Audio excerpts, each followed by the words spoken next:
Assalamualaikum warahmatullahi wabarakatuh. Salam dan bahagia. Pada video ini kita akan membahas tentang sistem pendukung keputusan. Video ini menjadi salah satu tugas ujian akhir semester dari mata kuliah Manajemen Informasi di Prodi Manajemen Fakultas Ekonomi Universitas Sarjana Wiyata Taman Siswa Yogyakarta. Perkenalkan, nama saya Novian Denianto, NIM 2020 00 80 55.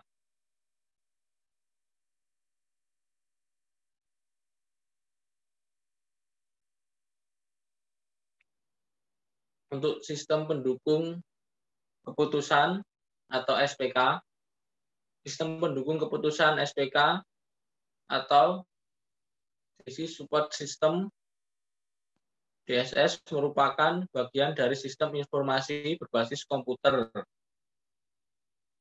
termasuk berbasis pengetahuan yang dipakai untuk mendukung pengembalian keputusan dalam suatu organisasi atau perusahaan. Menurut Moore and Chang, SPK ini dapat digambarkan sebagai sistem yang memiliki kemampuan dalam mendukung analisis ad hoc data dan pemodelan keputusan yang berorientasi kepada perencanaan masa depan. Secara sederhana, SPK adalah pengaplikasian berbagai teori pengambilan keputusan yang sudah lebih dulu kita tahu, seperti riset operasi dan manajemen sains. Secara sederhana, SPK adalah pengaplikasian berbagai teori pengambilan keputusan yang sudah lebih dulu kita tahu, seperti riset operasi dan manajemen sains.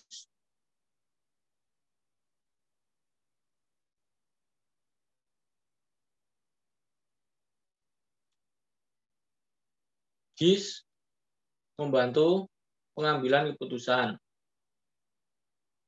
GIS sebagai sebuah tools dan metode dalam pengambilan keputusan sebuah organisasi. Ahli ekonomi dari Jepang, Fujita, tahun 1999, mengatakan bahwa saat ini adalah era spesial ekonomi yang memperhatikan di mana dan kapan sebuah aktivitas ekonomi dilakukan.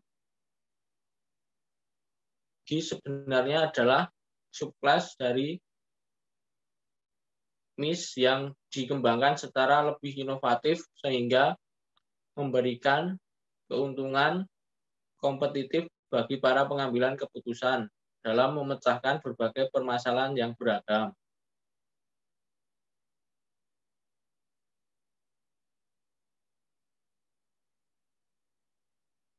Berikut ini beberapa keuntungan dari GIS. Yang pertama, memungkinkan pengembalian keputusan untuk melakukan analisa dan mengkorelasikan kegiatan operasional organisasi mereka secara spesial. Yang kedua, menanamkan pola pikir atau mindset kepada para pengambil keputusan bahwa spesial dan geospesial adalah faktor penting, khususnya yang pertama, membantu pengembalian keputusan untuk memperoleh bentuk alternatif dari sebuah data. Yang kedua, membantu pengembalian keputusan untuk mencari alternatif sumber data. Yang ketiga, membantu pengembalian keputusan untuk menggunakan geoscience seperti remote sensing menjadi sebuah inovasi dalam pengumpulan dan pemrosesan dalam bisnis. Yang keempat, membantu pengembalian keputusan untuk mengevaluasi kembali proses pengembalian keputusan dengan alternatif pertimbangan dari GIS.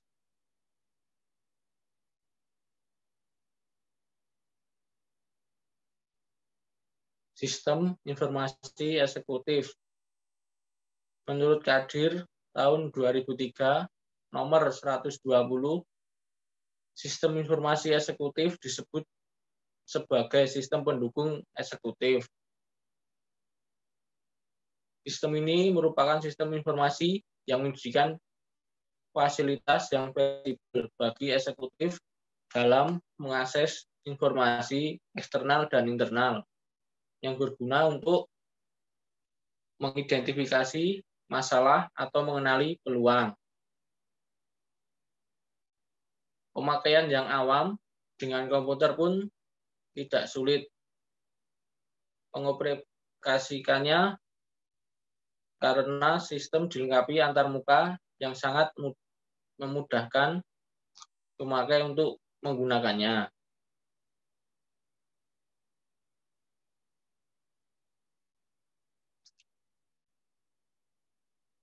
EIS dapat membantu pihak eksekutif dalam pengembalian keputusan, dapat membuat staging dalam membuat catatan-catatan penting.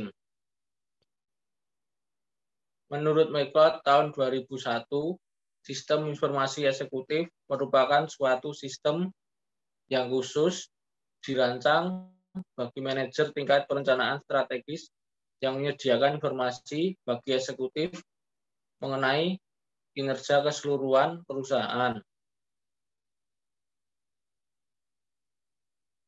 Informasi dapat diambil dengan mudah dan dalam berbagai tingkat rincian.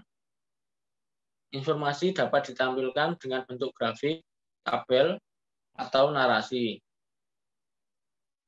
Menurut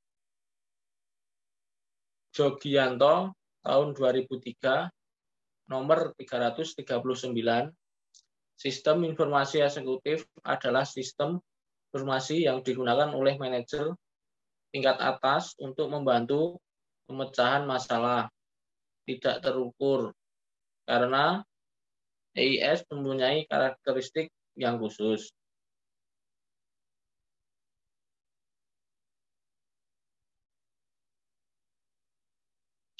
Baik,